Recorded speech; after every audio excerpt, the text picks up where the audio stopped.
BR. Ambedkar ಅವರ 134ನೇ ಜಯಂತಿ ಅಂಗವಾಗಿ ಇಂದು ನಮ್ಮ ರಾಜ್ಯಾದ್ಯಂತ ಸರ್ಕಾರಿ ಗೌರವದೊಂದಿಗೆ ಎಲ್ಲ ಸರ್ಕಾರಿ ಕಚೇರಿಯಲ್ಲಿ ಅಂಬೇಡ್ಕರ್ ಅಭಿಮಾನಿಗಳ ಮನೆಯಲ್ಲೂ ಕೂಡ ಈ ಒಂದು ವಿಜೃಂಭಣೆಯ ಕಾರ್ಯಕ್ರಮ ನಡೆದಿದೆ.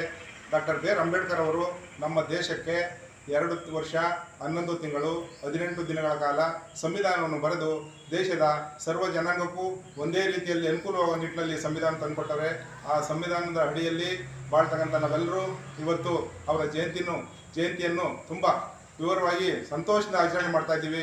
ಈ ಒಂದು ಜಯಂತಿ ಅಂಗವಾಗಿ ತುಮಕೂರು ಜಿಲ್ಲೆಯಲ್ಲೂ ಕೂಡ ಕಂಚಿನ ಪುಸ್ತುಳಿ 1000 kg ಒಂದು ಅನಾವರಣ ಕಾರ್ಯಕ್ರಮವನ್ನು ನಮ್ಮ ಕ್ಷೇತ್ರದ ಜನಪ್ರಿಯ ಶಾಸಕರು ಗೃಹ ಮಂತ್ರಿಗಳಾದಂಥ ಡಾಕ್ಟರ್ ಜಿ ಪರಮೇಶ್ವರು ನೆರವೇರಿಸಿಕೊಳ್ಳಲಿದ್ದಾರೆ.